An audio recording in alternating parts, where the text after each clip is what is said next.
Governor, thanks for being with us on the program. It's great to have you here together in our home state, if not together, at least both here in the Lone Star State.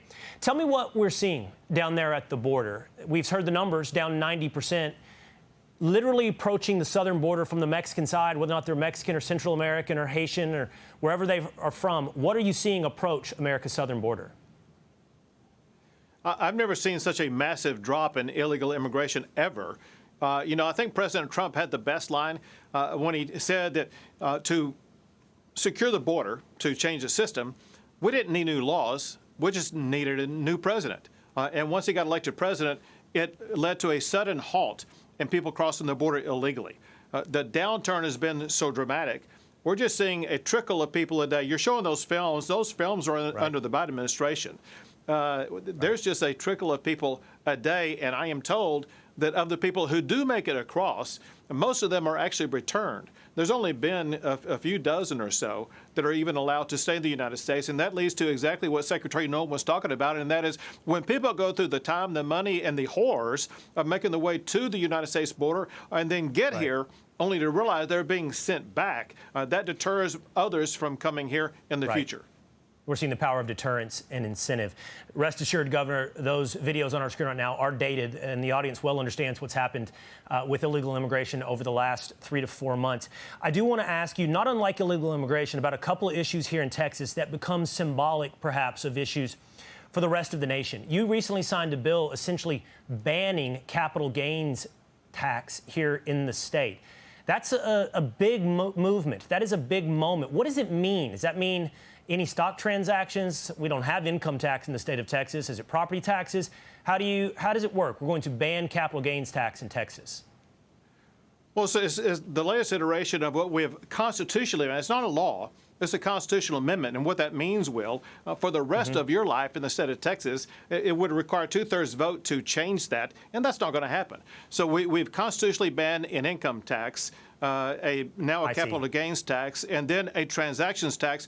You're up in the Dallas area. You know what's going on up there where we have all these stock exchanges, the New York Stock Exchange, the NASDAQ, and now the Texas Stock Exchange. And now with the ban on a transactions tax, that makes Texas the most hospitable home to businesses as well as especially stock exchange businesses. So it's constitutionally setting us up for the future. No income tax, no capital gains tax, making it, as you've mentioned, the Y'all Street movement here in Dallas of the Texas Stock Exchange even more appealing. I want to ask you about Epic City. Many of our viewers know it's something we've covered in depth here on the Will Cain Show. You put out a notice about a week ago suggesting all construction was halted. I do have to press you on this, Governor. You've gotten a little bit of blowback on this. I did have a guest to say there is no construction at Epic City. Epic City is the Islamic development centered around a mosque. They say that it is open to believers of all faiths. They say they will not implement Sharia law. It is being investigated by you, Attorney General Ken Paxton, by the DOJ. But what has been done is, my understanding, no construction has been halted because no construction has started at Epic City. Sure. Easy to clarify, Will.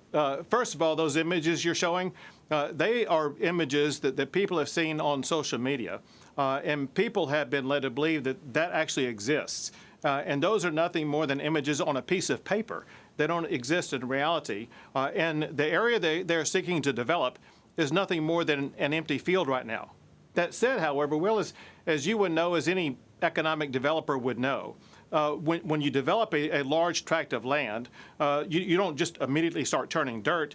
You go through the promotion process and then the permitting process, and those are areas where Texas has stepped in to put a stop to this. In the promotion process, what we found are allegations of illegality, and those are being investigated by the Texas Rangers, by other authorities in the state of Texas, so much so, Will, that the original promotion of this project had to be changed, and we believe changed because of illegal conduct in the past. Second thing, with regard to the permits, listen, the Texas Commission on Environmental Equality in the state of Texas said that no authority exists for any construction to go forward when they do make a decision to move forward. There is a cease and desist order by a state agency, as well as alleged violations of the Texas Fair Housing Act. And then in addition to that, we have the Texas Attorney General, as well as now the United States Department of Justice, all conducting investigations to ensure this project is stuck dead in its tracks.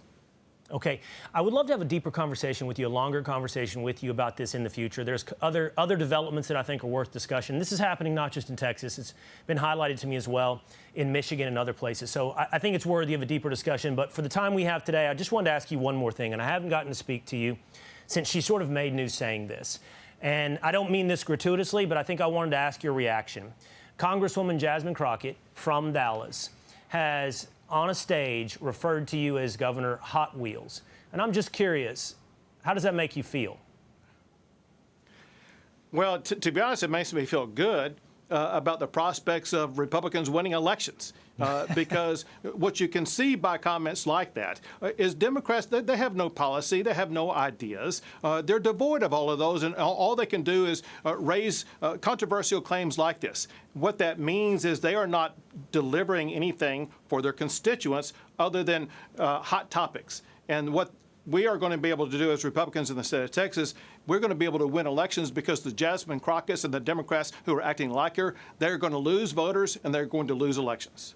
And my suspicion is it's not just Texas, but it will be all across the United States. Governor Abbott, thanks so much for being with us here today. My pleasure. Hey, it's Will Cain. Click here to subscribe to the Fox News channel on YouTube. It's the best way to get our latest interviews and highlights. And click to subscribe to the Will Cain podcast for full episodes right now.